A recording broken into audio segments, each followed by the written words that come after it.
My dear children of class 12, in my first video on an elementary school classroom in a slum,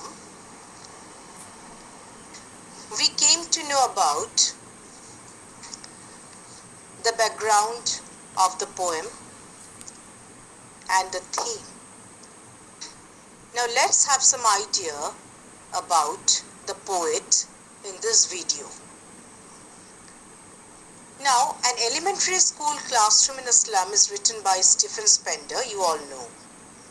Stephen Spender was born in the year 1909 and passed away in the year 1995. He was an English poet and an essayist,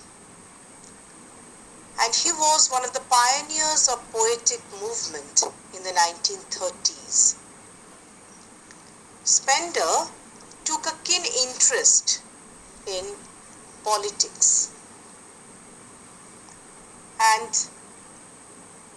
this poem was written during the time of the civil rights movement in the United States, and there is a political voice resonating throughout the poem.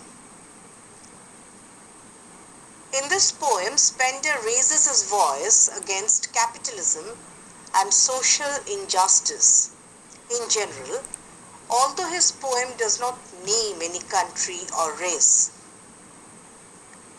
The capitalistic government is supposed to supply equal opportunity for education, but the classroom in the slum offers little hope for change or progress for its lower class students. The students in the slum classroom are underprivileged and malnourished. So Spender uses the classroom and the children in his poem to underline the struggle between proletarians and bourgeoisie. There's a huge gulf between the slum school children and the affluent donors, the bourgeoisie.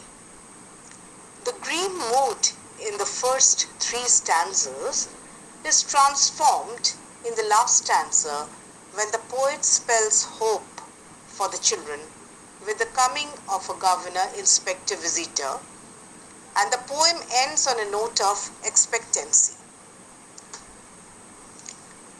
Now, the trials and tribulations of the post-World War, Europe finds expression in Spender's verse and prose. As a social reformer and pacifist of his time, he questions the value of education and the morals and ethics of individuals. Now, children, let us understand the first stanza of the poem, An Elementary School Classroom in a Slum. Far, far from ghastly waves, these children's faces, like rootless weeds, the hair torn round their pallor, the tall girl with her weighed-down head, the paper-skimming boy with rat's eyes, the stunted, unlucky heir of twisted bones, reciting a father's gnarled disease, his lesson from his desk. At back of the dim class, one unnoted, sweet and young. His eyes live in a dream of squirrel's game in tree room other than this. Now the poem describes a primary school in a slum.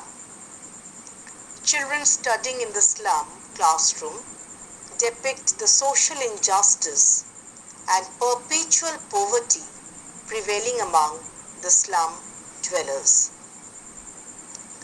And the poem opens with a dreary depiction of the students in the slum classroom. The first child introduced is a tall girl with weighed-down head.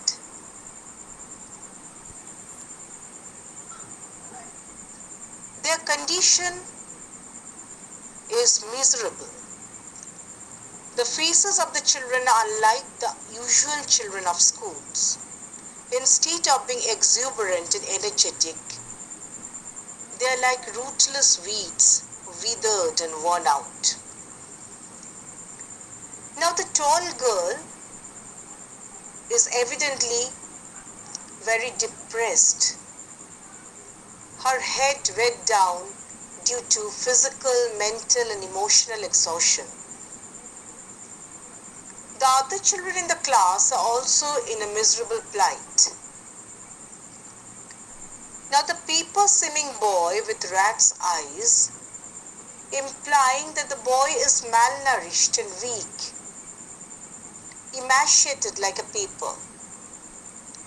His eyes are defensive and scared, like a scavenger, a rat. Searching eyes. And his prospect for survival, let alone success, is bleak.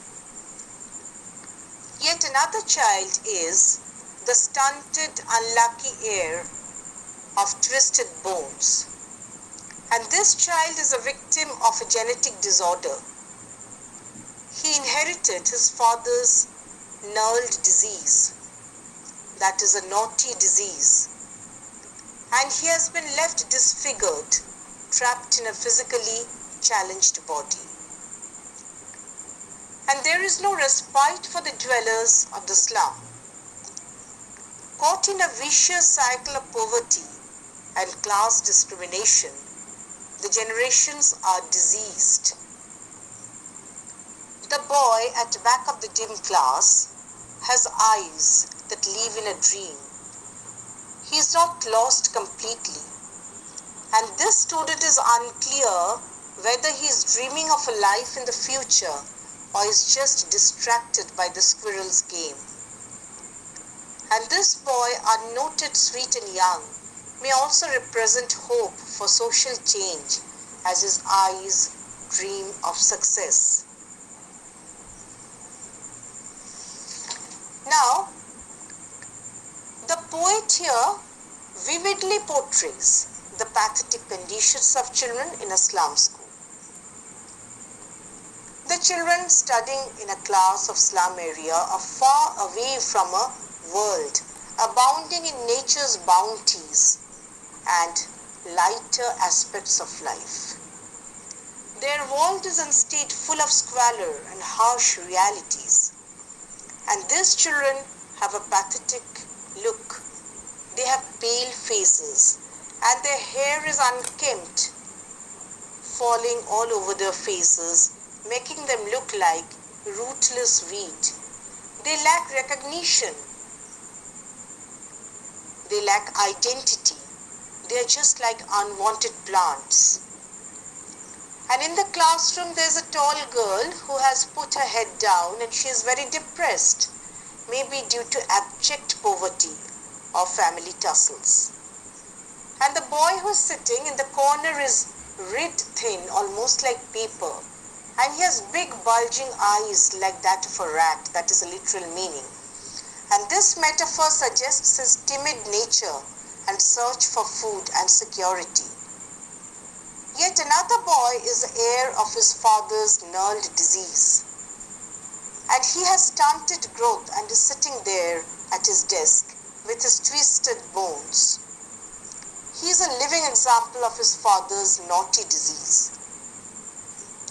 There is no enthusiasm in him. Another character is a sweet-natured boy who is sitting at the back of that dingy classroom. He is not a prominent character. He is sitting there and dreaming of squirrel games. He would have preferred to be out of this classroom in the open. Now children, in my next video, we shall learn about the second stanza of the poem.